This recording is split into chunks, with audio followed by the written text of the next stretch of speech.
Hey there, YouTube. I want to tell you my story how my wife cheated on me and what I did to her. So, my wife is 31 and I'm 33.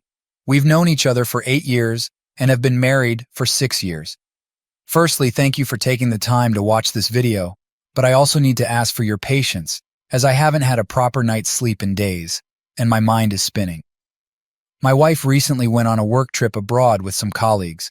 For the first couple of days, they stayed at a hotel.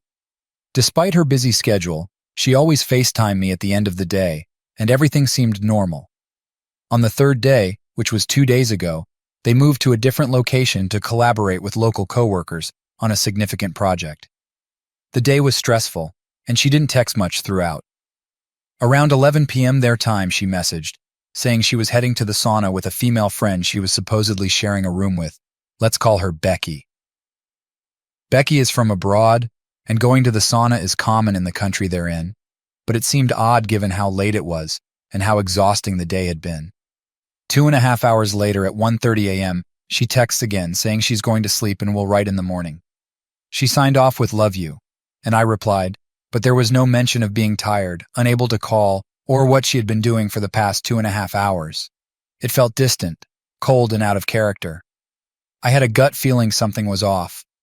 My gut instincts are usually right, and I don't ignore them for reasons I'll explain later. The whole trip, I had a bad feeling, but nothing set off alarm bells until now. I had to find out what was going on. She left her laptop at home, which syncs her messages, so I could see everything in real time. I saw a message thread with a guy. Let's call him Desmond. The last message she sent him was at the same time she texted me, and it was just a heart with a Band-Aid emoji. I'd never seen that emoji before and had no idea what it meant. I left the laptop open while getting ready for bed, and then I saw a message from my wife saying, "Come to room 3. My heart was racing. I was shouting, crying, devastated. Even though I had a bad feeling, I never thought my wife would do something like this. I'd been cheated on before in a previous relationship, and I learned to recognize the signs. My wife seemed like the complete opposite of that type, or she's just very good at hiding it. I ran through scenarios in my head. Maybe room 3 was something else. Maybe they were meeting up with others. But why only message Desmond? Maybe he needed to talk. Maybe she was asking Desmond to come to the room for Becky. But why wouldn't Becky message him herself?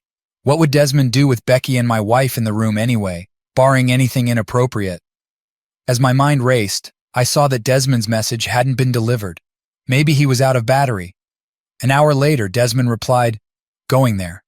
The message stayed unread, so I thought maybe she was asleep and he'd knock on the door, then go back. But the message remained unread for 7 hours. I forced myself to stay awake, watching in real time as the whole thread got deleted. At that point, all the legitimate scenarios I'd imagined disappeared. An hour later, my wife messaged another coworker, saying she had Desmond's phone and to let him know. Desmond and my wife didn't text each other all day. The reason I had a bad feeling this whole trip was because a couple of weeks earlier, my wife, a friend, and I went out for drinks and met her coworkers. I'd met a few of them before, but not Desmond. I'd heard of Desmond in passing, but I didn't think she worked directly with him. At the bar, we were dancing. Desmond was holding something, and my wife teasingly took it from him and put it in her pocket. That's when I first felt something was off. She acted differently towards him compared to everyone else. Outside, I was talking to someone while she talked to Desmond. She touched his arm a little too long and then hugged him. I was angry because she'd been overworked, going out with coworkers, showing little affection towards me, but she was all over this guy. We went home and I told her I was sleeping on the sofa. She blew up asking how I dared, packed a bag, and said she was going to a hotel. It was too late for any hotel to check her in, so I said go ahead. She left, but I didn't hear the door downstairs close.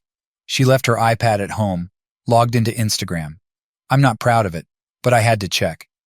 I saw a thread with her making plans for drinks with another guy she hadn't seen in years, but it didn't seem suspicious. To my knowledge, they had always been just friends. But then, I watched that message thread get deleted right before my eyes, and I got so fixated on it that I missed other threads disappearing that I didn't get a chance to read because I was drunk. I texted her about these plans. She first claimed the guy only wanted to see her friend. I called her out on the lie. Then she said they hadn't really made plans. I told her I saw the messages. She kept denying it, never once saying it was just a friend. Instead, she switched gears, saying, "How dare you doubt me again? I'm so stressed at work. I'm sorry I'm not enough. I can't be everything to everyone." I suggested she come upstairs so we could clear it up if I had misunderstood. She came, but instead of clearing things up or admitting anything, she focused on how she wasn't enough. She cried uncontrollably. I felt guilty, so I went to sleep next to her. Our weeks were busy, and we didn't bring it up again, but we planned to discuss it when she returned. Before she left, we went on dates and had amazing sex. In the message thread with Desmond, I saw some slightly flirty messages from both sides about her sleeping on his shoulder on the plane. There's no way they got adjacent seats by accident. They had to have moved on purpose. Although, since coworkers spent a lot of time together in person, it makes sense that there wasn't much more in that thread. Yesterday, she got to the hotel. I knew because of Find My iPhone. I waited for her to write or call me. After half an hour, I texted her, asking if she was still out because I was going to be. She called, saying she just got to her room. Her neck, all the way down to between her breasts, was red, visible due to what she was wearing. It looked like when we make out and my beard rubs on her skin. I asked her about it. She acted surprised, like she didn't know, and told me it was probably her scarf. But it was clearly on one side only, and went down further than a scarf would. I didn't want to press further because I couldn't let her know I was onto her. I still needed hard evidence. We talked for an hour, but she was a bit fussy, not like other days when she'd get to her room and immediately start getting ready for bed. She had always done the same routine. It felt like she was delaying getting ready for bed except for putting on pajamas. I kept stalling, trying to see if Desmond was going to write her or vice versa. Then I asked her about the sauna. She said she barely went in because it was packed. Then I asked for other details, and they didn't seem to line up. I had been awake for over 36 hours at this point, so I recorded the conversation to make sense of it later. We ended the call, and I finally went to sleep. Sleeping never felt so good. I woke up this morning to no messages from Desmond or my wife to each other. She FaceTimed me a couple of hours later. Besides a quick check-in, she said she'd write whenever she could, and that if she didn't, it was because there was a lot happening, and it was hard balancing being here and being there. She assured me it wasn't because she was doing something else that I might be thinking. If you've made it this far, thank you, thank you, thank you. My head has been spinning these last couple of days. There's so much I'm unsure of. But divorce has been on my mind constantly. We had plans to buy a house and have a baby next year. Even if nothing happened, she betrayed my trust by telling me she was going to sleep and then inviting Desmond to her room. Even if that hadn't happened, she betrayed my trust by maintaining a closer relationship with Desmond after I said I wasn't comfortable with that. She's risking her career. I'm sure her coworkers would be suspicious by now, and she's risking our relationship. I can't live the rest of my life looking at every single thing as a possible sign of cheating. She had 2 symmetrical bruises on her thighs that I only noticed a couple of days after she went out with her coworkers. She couldn't explain them, and I sure as hell didn't cause them. I feel forced to snoop, but at the same time, I feel like this is all too weak as evidence for a divorce. Our accounts are separated for logistical reasons that are too long to explain, so it's not that simple. The car is in her name. I can't just threaten divorce or discuss it with her because I'm afraid she'll move the money, and I'll have to start from scratch. Ultimately, I'm heartbroken because I love her so much. She is the love of my life, my soulmate. But I also feel like the person I love isn't there anymore, and all it took was a couple of days. I really don't know what to do next. What if I'm wrong? She's now being very flirtatious with me over text. She hasn't been like this in weeks. Oh, and I forgot to mention that she's been working from home since she joined the company in January, so she's only met her coworkers maybe a dozen times in person. There are no new apps purchased on the App Store that I can see, but something occurred to me. They both use Slack for work, which is much more convenient and hideable than starting to use a separate app. She called me again. She's back at the first location, staying at the hotel, working from the office all day. One of the first things she told me was that her arm was bruised, and she might have bruised it at the other location, but doesn't really know how. I couldn't see it on camera because it was too dark. She then said, "I'm all bruised up." Well, not all bruised up, just this bruise. Weird. Since then, we kept going back and forth. I tried pressing for more details. She kept denying, crying. saying that she was sorry, that she cheated, that she lied, that she was a piece of crap, that she would do everything for us to be together again. She would beg. I went down 2 holes in my belt this last week. I guess I'll finally have a six-pack. So I decided Monday was going to be a self-care day. I went to lunch in a small village next to where I was staying with no plans, and I was drawn to the scent of wood, oven-cooked bread, and food. I went in and sat down. There were only 2 tables inside. The other one had 3 old ladies taking their time eating and talking. A neighbor came by, they chatted, and they made me smile for the first time in a bit. It reminded me of how simple things can be. Then I went for a massage, possibly the most transformational massage I've ever had. The knot in my stomach was finally gone, and my mind felt clearer.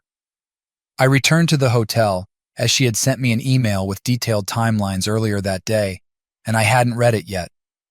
I sat down at the bar and ordered a virgin piña colada. I needed to keep my mind clear, so no alcohol since all this started. The email detailed so many aspects and checkpoints of her day, including who she took an Uber with and when she went to the bathroom. But the crucial details were the same. Somehow, she couldn't remember when she called me or when she said she was going to sleep. All of this is easily confirmable. This is where it became excruciatingly clear that there was no coming back from this. Still, I tried. I sent her an email with 3 versions of increasing admission of responsibility. Nothing else. She brushed it off, saying these are the things she remembered, and that she just recalled other details. I asked to meet her the next day. It was Tuesday evening at work, and it felt like the universe was mocking me or sending me a sign. I told her that if Desmond had actually gone into her bed uninvited and Becky opened the door for him, it would be a case of sexual harassment or assault and would have to be investigated. She backed off a bit with the begging and apologies. Later, my wife sent me a screenshot of the message she sent Becky saying, "I'm sorry to do this, but I need your answer about something." Becky said she was unreachable at the moment. My wife told me she knows how good of a liar Becky is. She gave me a possible explanation of where it stems from, believing in self-development, which I also do. I told her about my ex and why I can't possibly ever go back to that. Becky told me my wife lied and told her 2 different versions about what happened, and it made me cry. I was glad Becky was there for her. Later that night, my wife sent me another series of texts, implying she was deleting them, asking me to send stuff to her parents. She said, "I can't do this without you. There will be days when I'll doubt my decision and come back to this crazy soap opera and your words of advice, encouragement, and support." I know I said I didn't care about the truth, but the fact is, these things randomly pop into my head when I least expect it, and I go down the rabbit hole. I need to remind myself that all of this was real, and that she can't sway me into thinking this wasn't premeditated and just work stress, etc. This time, the excuse didn't fit. She said Desmond went to get a book and was only there for 5 minutes. She also said she doesn't remember when she told me she was going to sleep. But in a separate conversation, she said she only told me she had arrived at the hotel 15 minutes after she actually did. I know I wrote her asking if she was still out 15 minutes after she arrived at the hotel, but she only called me 5 minutes later. I thought, "The book is already here and glad you've got it," was more literal than I initially thought. And so gum is not an excuse. It's actual gum he left the night before, hence still being there. This explains 2 things: the red marks on her neck and the fact that there were no messages from the previous night whatsoever. In the meantime, she admitted that the night of this conversation, Desmond stayed longer than 30 minutes, and they fell asleep on the bed. I don't think I've ever been swept by such sadness, disappointment, and other feelings I don't have words for yet. So I sent her an email. I told her about the dream I had and how much I missed her throughout my day. I told her I thought she loved me, but she still wasn't telling me the whole truth. She lied, manipulated me, and gaslighted me. My mind is shattered because it can't hold these 2 realities. I told her that I hope she finds the attention fun and everything else she needs with her affair. I understood I'm like a guy burning his hand on the stove to see if it's hot. I knew I was not going to take her back because I couldn't think of anything she could tell me at this point that could change my mind and how I felt about the whole thing. Keep in mind that she's shown very little concern or compassion for me this whole time. I knew she was unlikely to tell me the whole truth, and even though I had a few new questions about certain details, I wasn't expecting her to reply with something honest. When she did answer my questions, she contradicted herself. I doubled down on those questions before realizing that it's not worth it because I don't know the answer either, so I couldn't just leave it be. I told her we'd get back to it. We got to her retelling of the final night. I asked her how a guy goes to her room and falls asleep on her bed, given that the room is cold. How do you just fall asleep if you were previously sitting on the bed talking?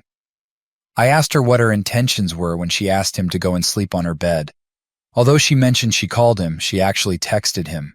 She didn't want to sleep alone, but she also didn't want to screw him or kiss him, and she didn't. They talked, cuddled, and fell asleep. Then she woke up at some point and woke him up so he'd leave. She said that probably the alcohol wore off or the guilt overwhelmed her. You know what's funny? She asked him to delete all of her messages from his phone, so neither of them remembers what they actually wrote. She went silent for longer than any point during this past week and a half. I had a gut feeling she was up to something. Then I received this email. It's surreal to me how quickly you got a lawyer, packed up all of my belongings, and decided to end 8 years. It makes me think you had this planned for a long time. Everyone turned their backs on me. Your friends, your family. No one cares about me. How long have you planned this? Have I been asleep for the last 8 years? Have you never loved me? Has no one ever loved me? What is the meaning of life? Who am I if I've been nothing to you, your friends, or your family for the last 8 years?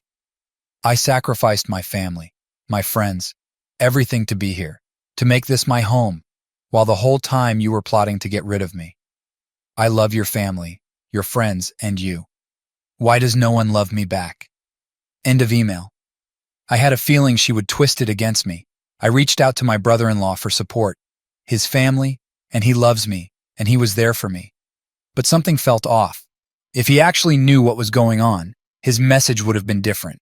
So I called him, even though you shouldn't do that when a narcissist is running a smear campaign. Sure enough, she told him I might have seen some messages and thought she had cheated, so I kicked her out. She made me look like the bad guy. I told him I wasn't making this my family's business until it needed to be. I apologized to his sister in a moment of distress. Now that we're weeks away from this, I hope we could think clearly and not continue wreaking havoc on each other's lives. There was no need to break in. We just had to wait for her to invite Desmond, and then a private investigator could record whatever happened in the room from outside. The private investigator agreed after I sent him a nice chunk of money up front. I gave him the heads up on the second night, but nothing happened because there were no messages exchanged between my soon-to-be ex-wife and Desmond. We didn't want to blow her cover. On the third night, she invited Desmond. Watching it unfold in real time was excruciating. The private investigator mentioned a specific timestamp in the email. I listened to that bit alone. It was faint. They were trying to keep it quiet because of coworkers next door.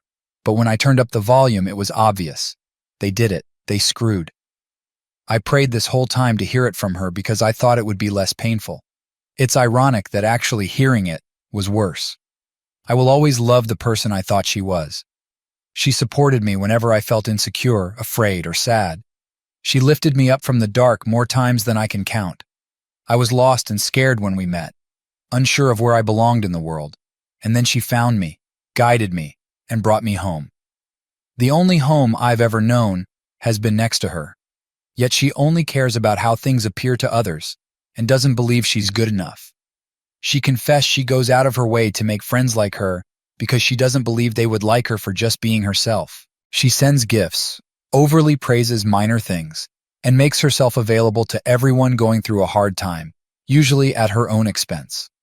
She does this instead of bringing up difficult conversations to avoid feeling guilty or dishonest. She said she never saw herself as beautiful, interesting, or smart.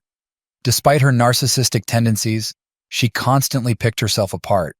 Every time we were out with friends and she talked too much or too passionately, she would come home and beat herself up about it. She replayed the conversations in her head over and over, seeking my validation. Her fling with Desmond was an opportunistic mistake, a screw-up, a bad decision, a life-altering choice. If it wasn't Desmond, it could have been someone else. He means nothing now then, or ever. She was just seeking attention to feel better about herself. Narcissism 101. She only thought about herself and didn't consider how it would affect me. She admitted she probably would have come home and kept it from me, but we had planned to speak on Sunday about everything.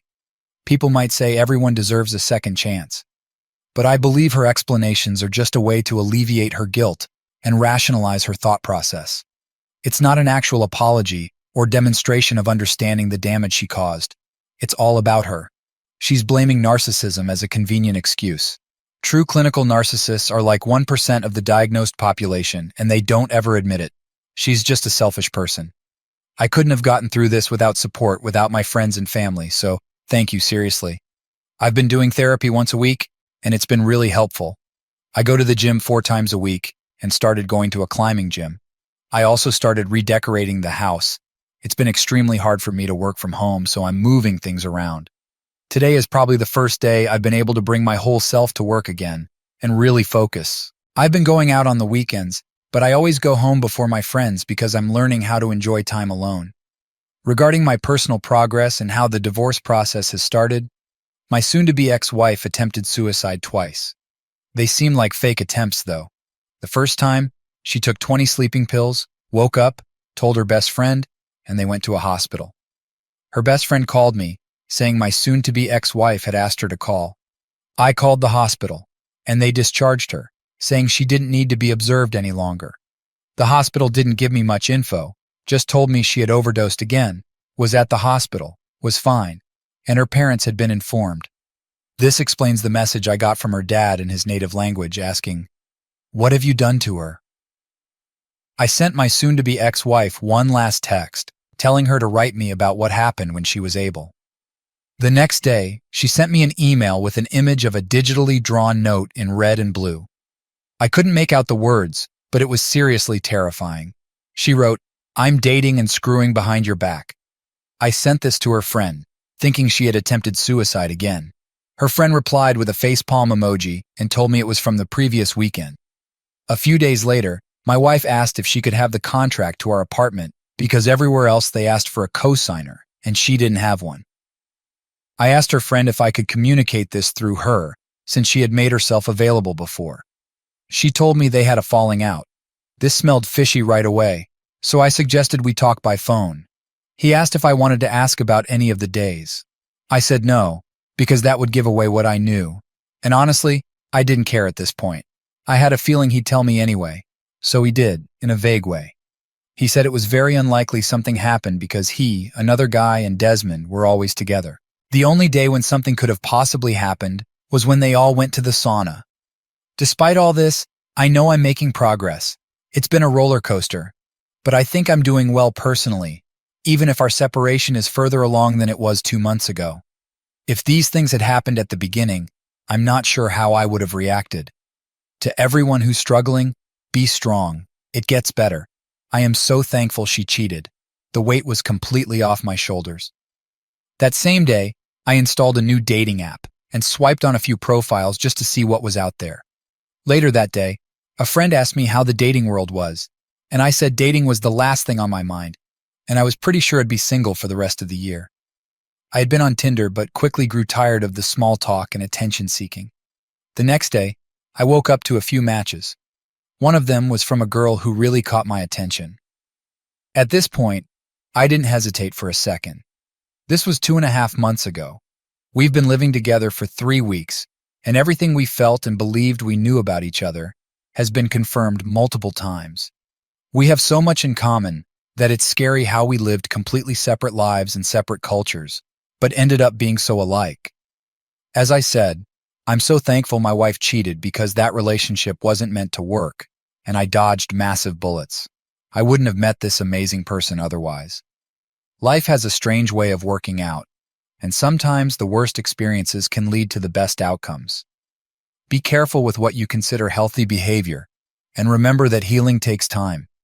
In the end, it's clear that everything happens for a reason. I never thought I'd be grateful for infidelity, but it freed me from a toxic relationship and brought me to someone who truly understands and values me. This whole experience has been a roller coaster, but I've come out stronger and more self-aware. To anyone going through something similar, hang in there. It gets better. Remember, your worth isn't defined by how others treat you. Surround yourself with people who lift you up, not tear you down. and never lose sight of who you are, even in the darkest times. Thank you all for watching this video to the end. And if you enjoyed this video or my situation helped someone change their life in the same way, leave a like, write your thoughts on this matter, or your story in the comments below. Goodbye.